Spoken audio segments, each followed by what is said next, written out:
That's why in the Take 5 article, no childhood therapies ever mentioned. The first time therapy comes into question is when she's in her late 20s. And when she talks about the trauma therapy, she conveniently doesn't mention the fact that she started therapy when she was 10 and had been through many types of therapy by then. You know, because I've done a lot of therapy in my life, and like EMDR, did for several years, done a lot of DBT skills, CBT skills, individual therapy, talk therapy, art therapy, music therapy, and yeah. So anyway, and that's all started at the age of 10. She can't be the one to blame for why she is the way she is. So she made up a narrative that would paint her as a product of her parents' neglect. She made up the phantom autism because in that way, even if you were to look at the fact that they did try to help her receive treatment for what she experienced as a child, even if you look at that, it's still not enough because she didn't get the treatment for autism. So her parents, again, are bad. You heard her. She was only pursuing a diagnosis so her parents could come to the fact that they slighted her. Oh, I'm autistic, and like I don't even need a doctor to tell me I'm autistic at this point. Truthfully, the reason I'm pursuing a diagnosis is just because I want my parents to believe me, and I've been kind of transparent about that because at this point they still don't, and I understand why. That would require a lot for them to consider about what happened in my childhood. Oh, because you think? Because my brother's autistic, Okay, and he was diagnosed when we were children, and I was not. The creature. What is it? It's a being so terrifying it's impossible to even describe. It is the Nameless One. Disgusting. Hello everybody. Welcome, or ideally, welcome back to my channel. My name is Uhari and I'm so very excited to have you here with me today. Okay guys, I'm gonna be honest, I'm having a lot of fun tracking this person's lies and contradictions just from this one interview. What I found particularly interesting about how the Nameless One introduces themselves to people who don't know them, she's always referencing them to this podcast. And I used to wonder, why don't you just make a video on your own channel and get views there if people want to know your story or any background? And then I realized that attention is more important than money to the Nameless One.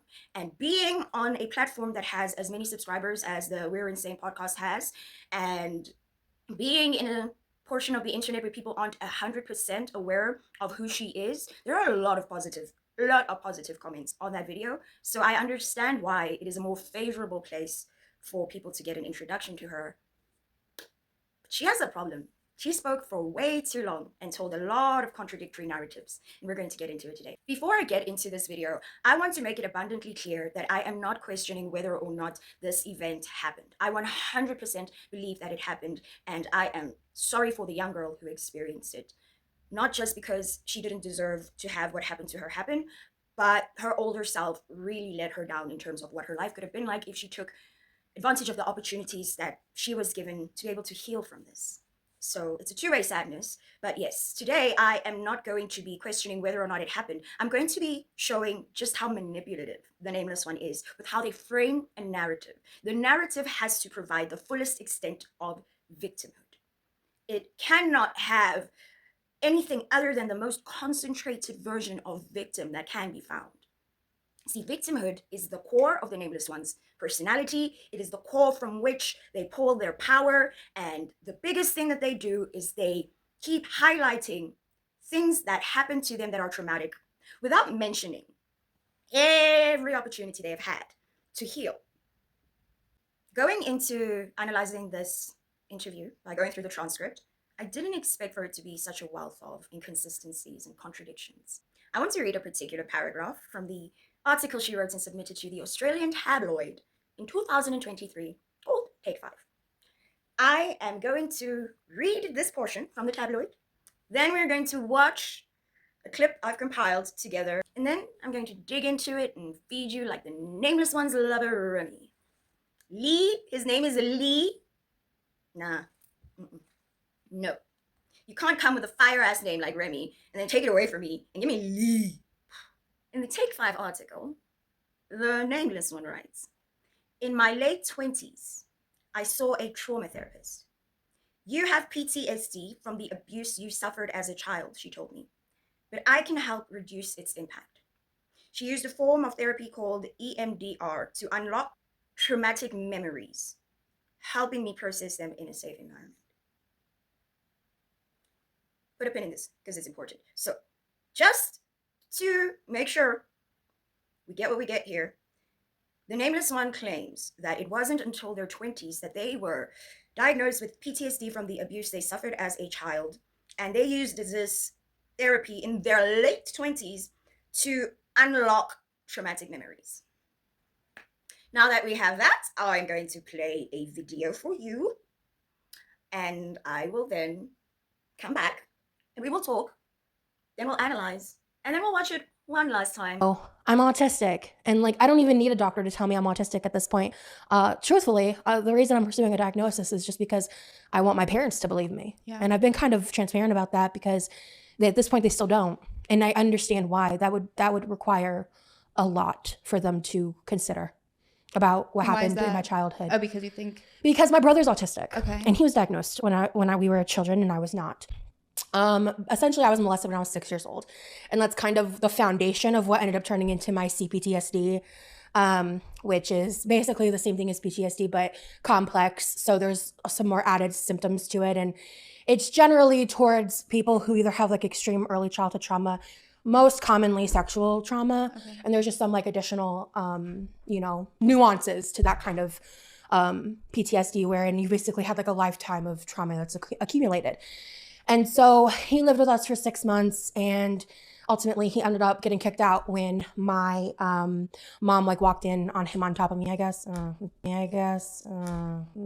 Not fun nor fresh. However, basically I didn't really tell anybody the extent of what happened because what was witnessed was kind of benign compared to what he actually did. So I was molested and at the age of 6, I started gaining weight at the age of 7 because I didn't remember the event of like my mom walking in on anything because what she walked into was just like the beginnings of something. So they didn't have a full understanding of what he had actually done to me in that time.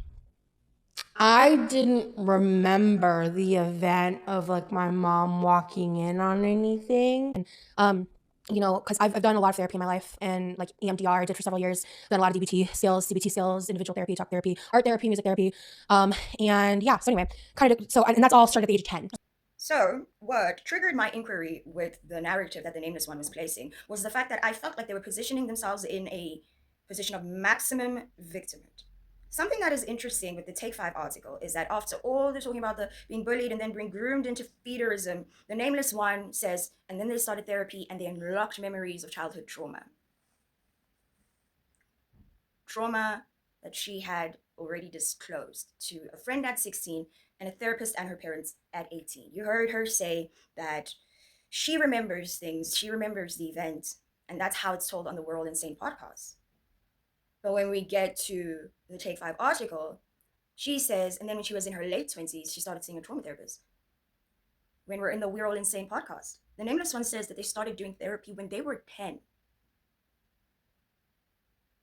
Who's more of a victim? A woman who was groomed into feederism and just had all this trauma, and then one day when they were in their late 20s, they saw a trauma therapist, and that trauma therapist was able to unlock traumatic childhood memories and was like, oh, you were abused as a child. And then we're in the We're All Insane podcast and we have memories. Again, I'm not saying it didn't happen. I'm saying the story in which it is presented is to aid to the mitigation of agency in the nameless one's life. We're supposed to see all of this trauma and say, yeah, that makes sense. I won't question that. And oh wait, fake violin. Narrative reframing is a powerful cognitive tool. While it is most commonly used in therapy to help people move out of victimhood and into a state of empowerment.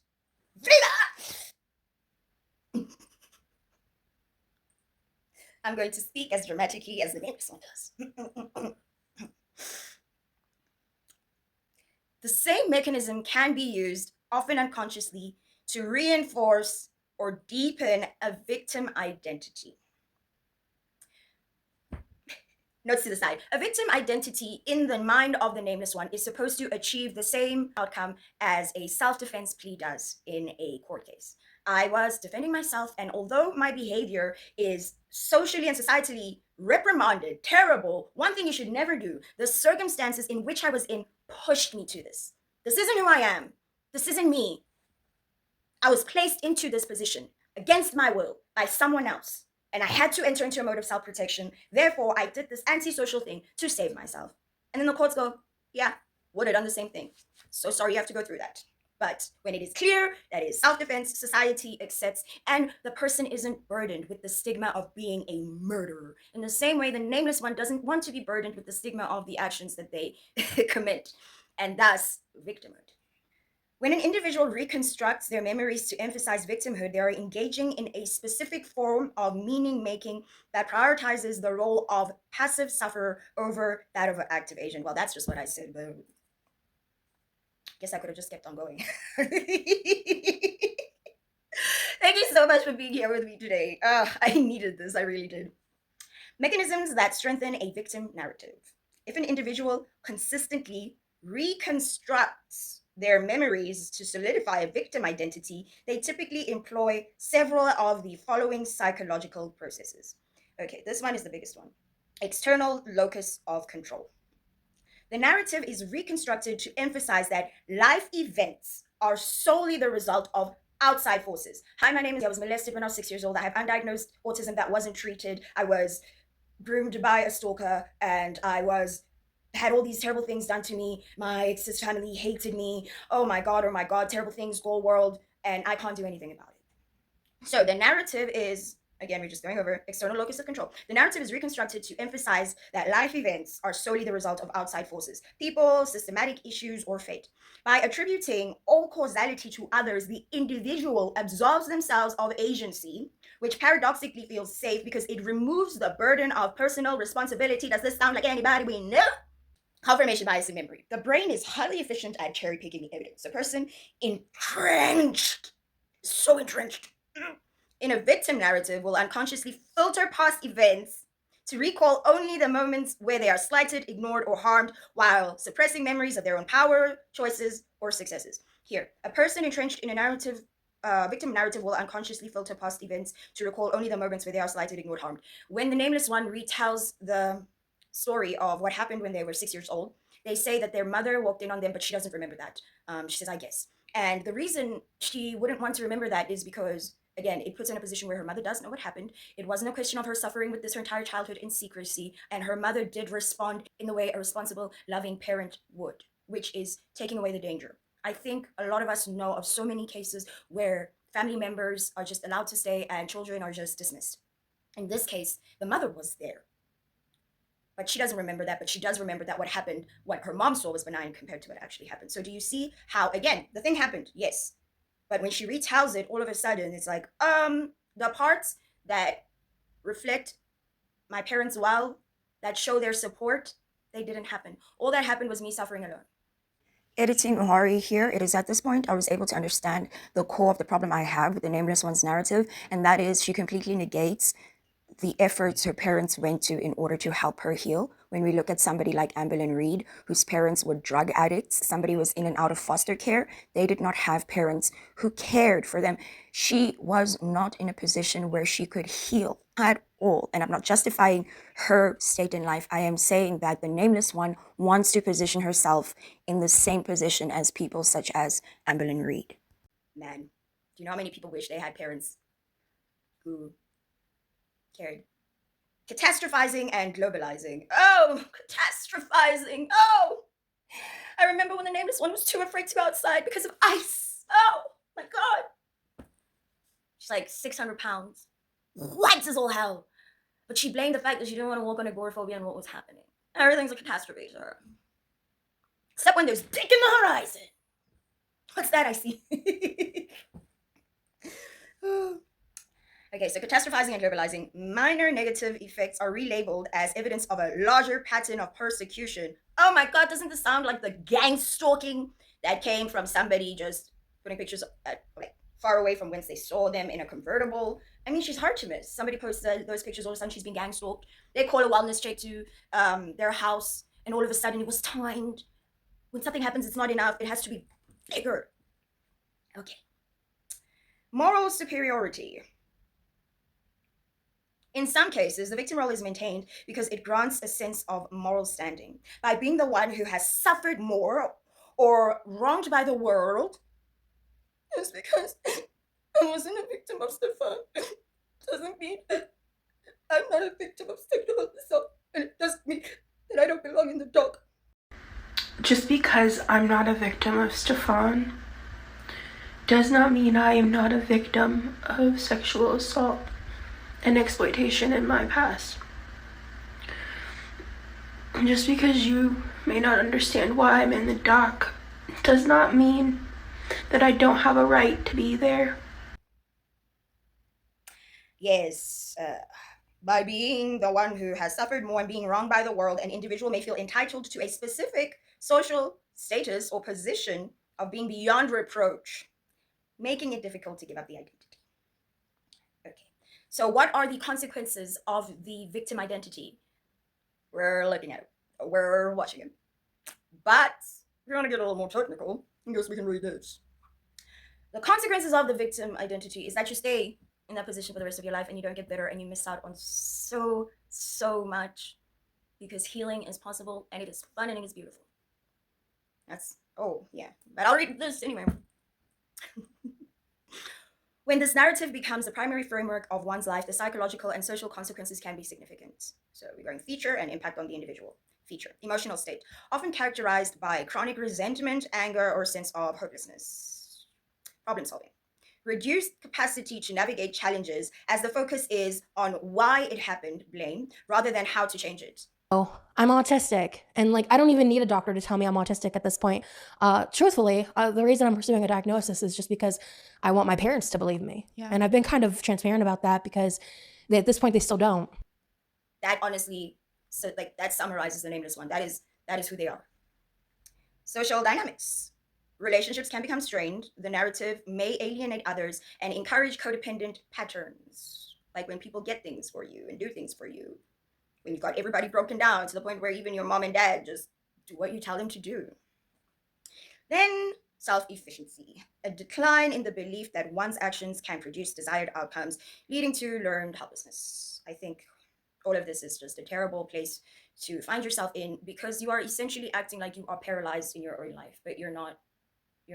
You have so much power and agency. The difference between the 6-year-old and the 34-year-old or 35-year-old she is, they're so big, and the opportunities for healing have been so plentiful that it really annoys me that this person continues to push this as the foundation of their identity. Like, refund your parents for all the therapy they paid for. If you want to still, to this day, be just a victim. The trap of competitive victimhood. In modern discourse, this can evolve into competitive victimhood, where individuals or groups measure their status by the severity of their grievances. Are those people not the most annoying people in the world? From a cognitive perspective, this is a dangerous feedback loop. The more one anchors their identity to being a victim, the more they must defend that identity. Just because I'm not a victim of Stefan does not mean I am not a victim. She constantly has to bring evidence that, no, I am indeed a victim. I am indeed a victim. Here's my CV. These are all my ailments. These are all my mental illnesses. These are all my traumas. Yeah, these are all the reasons that any suggestion that they may have agency or that a situation is more complex can feel like an attack to their core sense of self, leading to greater defensive entrenchment. Okay, so how do we move beyond this narrative? Before I read what is written, I would like to say that whilst I have never found myself in a competitive victimhood role, I have found myself in a victimhood mentality that I had to work myself out of. And that is when I was diagnosed with bipolar. For a while, I really did use it as a victim card, as a way to just exist as an untreated person, and as opposed to taking the agency that comes with a diagnosis, taking advantage of help. Instead of doing those things, I was in a position where I was just like, my bipolar. But I snapped out of it when I moved into an active role as opposed to a passive role in my life, right? Being like, instead of like, oh, I'm a victim to my genetics and circumstances, I was able to be like, I am blessed to have this diagnosis. I'm blessed to have the parents in the home that I have. I'm blessed to have the resources that I have. And the best thing I can do is to make the most out of this. So when I look at this person, because I know how expensive the therapy is, like, yo, this shit is expensive. Her parents had like 7 jobs when like she was a kid. All of that wasn't cheap. And then on top of that, they had their brother. But that wasn't enough. Moving beyond the narrative, psychological interventions, particularly cognitive behavioral therapy and narrative therapy, can work by identifying these reconstruction patterns. So I went to intensive cognitive behavioral therapy for a good 6 years. And let me tell you, it worked. And I am so blessed to have been exposed to professionals who I was able to gel with. Because don't give up after the first therapist or the first therapy session or the first mental health professional you see, because it's a little bit like dating. There has to be sort of like a chemistry there where you actually feel comfortable enough to be vulnerable in front of this person. And there are people who truly just get qualified in this but are very emotionally literate themselves and cannot create that environment that makes you feel comfortable. So if you are trying to start out with therapy or seeing a psychiatrist, I beg of you, don't stop after the first one if you have a negative experience. Externalizing the problem. Therapists help individuals see the victim story as something they are telling rather than an objective truth of who they are. And I've got to say, when you're in like the first grade of therapy, like when you're starting over, because it's going to start with childhood, eh? It's going to start there. There's not a person alive who doesn't have some variation of childhood trauma. We are placed inside of a system that doesn't give us enough time to actually learn how to navigate our emotions in a healthy way. It takes time to do that. It's skills that we aren't given in our foundational educational years, right? You're supposed to feed the cognitive part of this brain, but when it comes to the emotions, they don't teach us anything about that. So there's things that are hidden inside of us. These inner children carry a level of shame that we need to work through. So I believe that everybody could benefit from therapy, but not everybody can afford it. And if you can, stop playing. Stop playing, get your money's worth, participate. Heal. Come on, you. Identifying exceptions. The therapist asks the client to recall instances where they displayed agency or resilience, deliberately interrupting a pattern of only recalling moments of powerlessness. And lastly, reframing for agency. This is important because, again, this is also what I put out in the beginning of the video. The goal is not to deny that a harmful event occurred. Once more, I am not denying that this harmful event occurred. I am pointing out how this person reacted to it and what they chose to take from it, which was victim status. So yes, the goal is not to deny that the harmful event occurred, but to shift the narrative from I am the passive target of this event to I am the person who survived this event and has the power to define what comes next. To the fuck I am, to the fuck you are. Except for Mr. So yes, now that we've covered those couple of concepts, I want to go back to the narrative reframing for maximum victimhood. I believe that the streak of competitive victimhood started in childhood. I think that the nameless one was jealous of the extensive attention and care that their brother was receiving because he has autism. See, the difference between trauma and neurodivergency, which the autistic spectrum is, it's like a different type of brain, is that you can heal from trauma.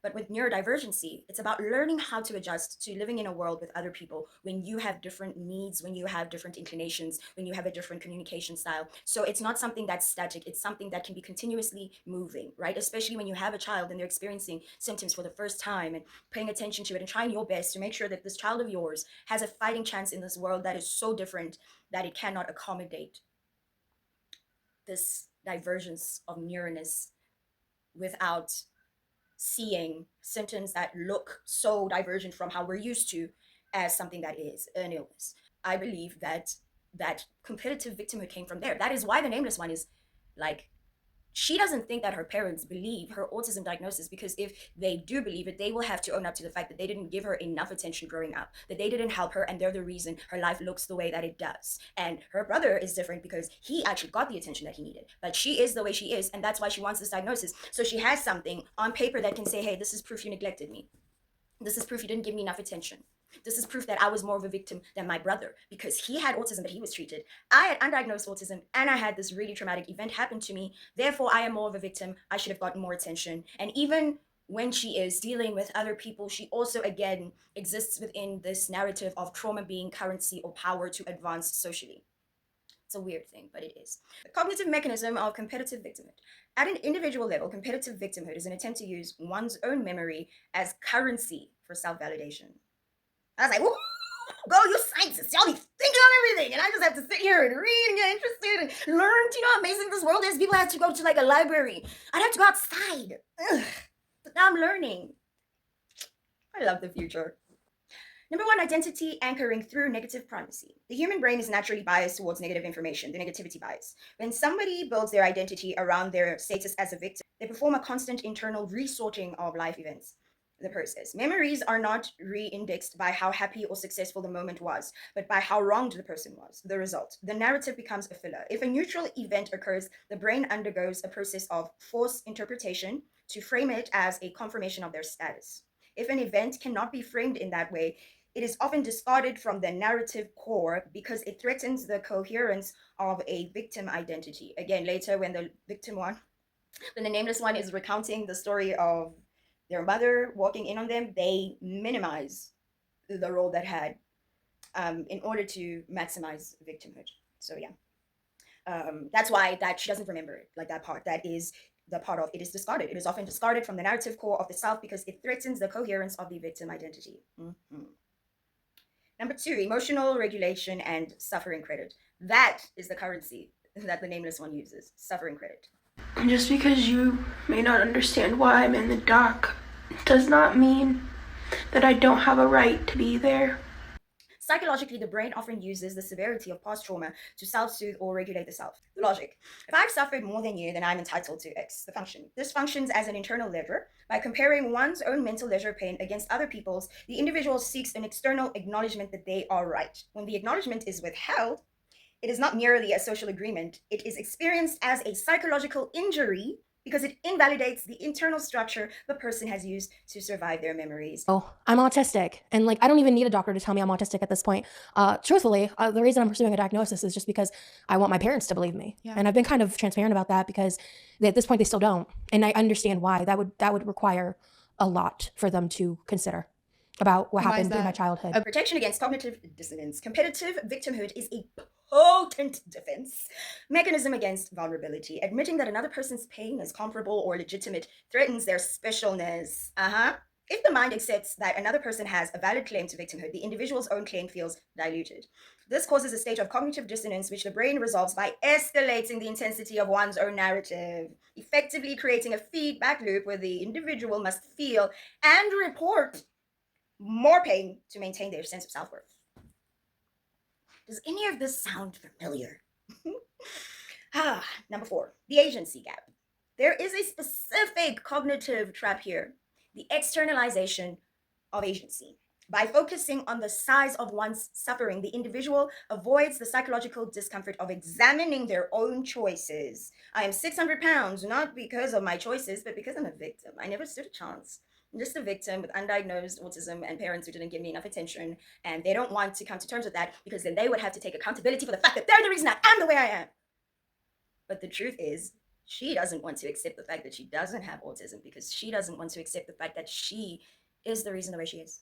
By focusing on the size of one's suffering, the individual avoids the psychological discomfort of examining their own choices. If the cause of one's state is the magnitude of the harm that has been done to them, then the solution is always for the world or the other person to change rather than for the individual to adapt or pivot. This makes the victim narrative cognitively addictive because it removes internal pressure to act or change.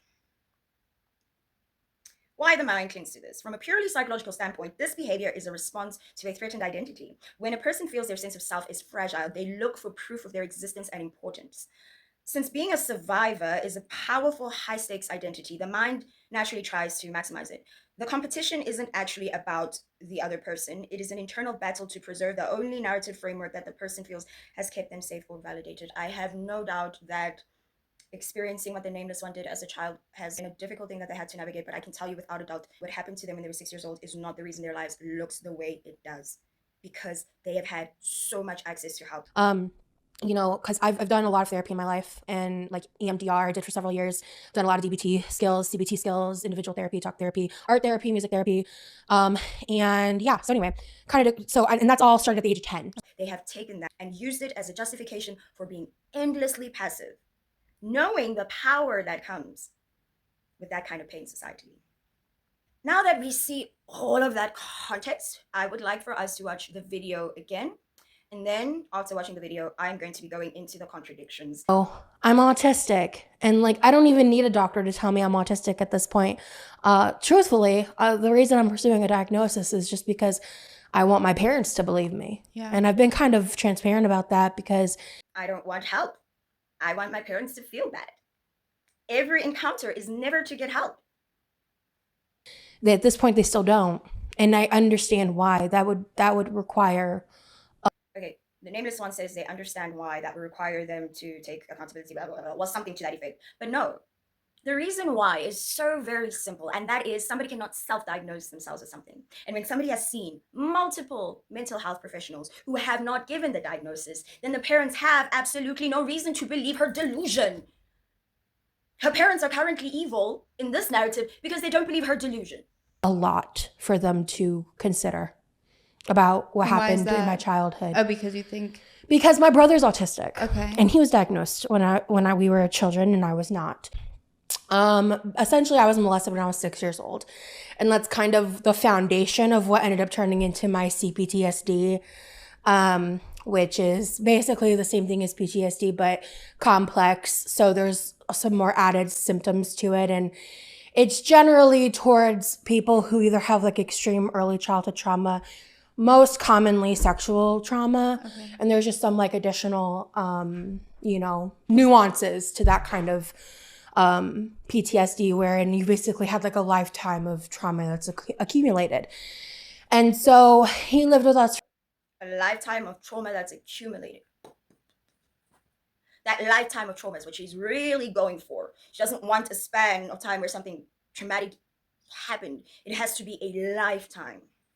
I'm not saying that this person doesn't have CPTSD. It's that every word they say is maximum social suffering currency seeking. For 6 months, and ultimately he ended up getting kicked out when my mom like walked in on him on top of me, I guess. Not fun nor fresh. However, basically I didn't really tell anybody the extent of what happened, because what was witnessed was kind of benign compared to what he actually did. So I was molested, and at the age of 6, I started gaining weight at the age of 7 because I didn't remember the event of like my mom walking in on anything, because what she walked into was just like the beginnings of something. So they didn't have a full understanding of what he had actually done to me in that time. She doesn't remember the event of her mom walking in because what her mom. Sorry, I'm going into it. We already have it all enumerated in the contradictions, so let me just. I didn't remember the event of like my mom walking in on anything. And, because I've done a lot of therapy in my life, and like EMDR I did for several years. I've done a lot of DBT skills, CBT skills, individual therapy, talk therapy, art therapy, music therapy. And yeah, so anyway, and that's all started at the age of 10. She started therapy at the age of 10. In the other article, her narrative framing is supposed to make the reader believe that this person suffered this traumatic event and they didn't have full recollection of it. And it was for the first time in their late 20s, they finally received this revelation. But this person has been seeing mental health professionals since they were 10 years old. They've named multiple forms of therapy, and yet and still victim. Through and through and through, victim. You know what's funny is that this interview, the We're All Insane one, is what Remy saw. This interview is what he saw and what made him reach out to the Nameless One. Is essentially the foundation of their love story, and the foundation of their love story is lies, self-victimization, and trauma maxing. Let's get into the contradictions. The contradiction lies in the Nameless One possessing an authoritative, factual assessment of an event she claims she did not remember. She speaks as an eyewitness to her mother's own perspective and the specific nature of the physical act, the beginnings of something, which implies a level of clarity and recollection that directly conflicts with the statement, I didn't remember the event. Number 1, a missing memory, suggesting she was unaware of the details at the time. 2, a known historical fact, explaining the nuance of the event to the listener with high confidence. From a logical standpoint, there is a fundamental tension in how she frames this experience. Here is the breakdown of why this is inconsistent. Number 1, the definitions of closure. The mother's role. When the mother walked in on the beginnings of something, she became a witness to an act, not a recipient of disclosure. Meaning that what was seen is information that the mother has, as opposed to something that the Nameless One, has held their entire life alone. This includes a summary of details not included in the clip I used, because this is from the transcript of the video. So it might name some events that I haven't stated in this video, but they are in the transcripts and are therefore relative to the timeline of disclosure. Okay. The narratives claim, by saying I didn't tell anybody until I was like 16, The narrator is defining telling as an intentional act of verbal communication. Why it is logically inconsistent, even if she technically didn't tell anybody, verbally disclose. The narrative she builds around the moment creates a logical gap. The implication of silence. By claiming she kept the secret until age 6, she implies that the assault was a hidden burden that she carried alone. The reality of the witness. Because her mother walked in on the incident, the event was not a secret in absolute sense. Her mother possessed direct, first-hand knowledge of the abuse. That is why it is important in the narrative framing of how this happened for the nameless one to say that their mother both walked in, but that they don't remember their mother walking in, and that what their mother walked in on was benign compared to what actually happened. I remember this part, but I don't remember that part. She remembers what is most victimizing and not anything that takes away from a victimhood of saying, I carried this burden all alone until I was like 16 when I told a friend, and then 18 when I finally told my parents and a therapist of what happened. So she can't have been saying that she carried it alone because her mom knew. But if she says that what her mom walked in on was benign and that the true facts she held in, then the reduction that comes with a parent who is being attentive comes down, and it's like a burden carried alone. The reality of the witness. Because her mother walked in on the incident, the event was not a secret in the absolute sense. Her mother possessed direct, first-hand knowledge of the abuse. The contradiction. If the nameless one viewed the event as a secret she was shoveling, she is ignoring the fact that someone else, her mother, was physically present and witnessed it. By claiming she didn't tell anyone, she's essentially erasing the mother's role as a witness to make her own narrative of carrying the burden alone fit. Number 3, the amnesia factor. The inconsistency is compounded by her claim that she didn't remember the event. If she truly didn't remember it, she logically couldn't have been keeping the secret or shoveling those specific memories during childhood because by her own account, the memory was blocked. However, if she did remember it enough to know it was a foundational event that her mother witnessed, then the claim of not telling anyone is a willful omission of a known reality, the fact that her mom saw it. In short, she frames her childhood as a period of absolute silence, but that framing ignores the reality that the primary authority figure in her mouth, the mother, already had been exposed to abuse. Her narrative insists on a total silence that the facts of the story, which she simultaneously describes in detail, do not support. What happened to the nameless one happened, and it is a burden, but it is not a burden they had to carry alone. It's not a burden they had to carry alone, and it's not an unlocked memory that was only unlocked when they were in their late 20s, because in the interview, they say that they told their therapist when they're 18. So how exactly would it be a revelation that she had childhood trauma relating to the childhood sexual assault that she remembered, but also was unlocked in her late 20s, where she was diagnosed with PTSD? And somehow amidst all these diagnoses and therapies, there has been no significant improvement. So the conclusion here that the nameless one wants people to draw is that their trauma is so intense that they indeed just could not get up. I've fallen and I can't get up. That's the narrative. But because the parents responded in a way many people who have experienced this kind of thing wished, parents tried to get their child treatment, it doesn't look that great now, does it? And maybe that's why in the Take 5 article, no childhood therapies ever mentioned. The first time therapy comes into question is when she's in her late 20s. And when she talks about the trauma therapy, she conveniently doesn't mention the fact that she started therapy when she was 10 and had been through many types of therapy by then. This is the core of what I believe. She's jealous of the attention her brother got. She blames her parents for her state. The truth is her parents did a lot with what they had. The problem is because they got her help for the SA/depression/mood instability. Yeah, they got her help. When she was 16, she was misdiagnosed with bipolar, which sucks. But also shows that even at the age of 16, she was getting help. The fact that she only revealed the extent of the trauma, according to her parents when she was 18 and to a therapist isn't a reflection of her parents' parenting. It's just a reflection of the point at which she felt trust with the therapist. And she both does and doesn't remember what happened. She both did and didn't have to face this all alone. She's done all this therapy, but also she's a victim. So, yeah. So, here's the thing. It's her fault that she didn't take advantage of it, but that's not a reality she wants to live in. she can't be the one to blame for why she is the way she is. So she made up a narrative that would paint her as a product of her parents' neglect. She made up the phantom autism because, in that way, even if you were to look at the fact that they did try to help her receive treatment for what she experienced as a child, even if you look at that, it's still not enough because she didn't get the treatment for autism. So her parents, again, are bad. You heard her. She was only pursuing a diagnosis so her parents could come to the fact that they slighted her. But she didn't get that diagnosis. The concept of causality in the nameless one's life is absolutely lost because at the core of it, she denies herself as being the cause of anything.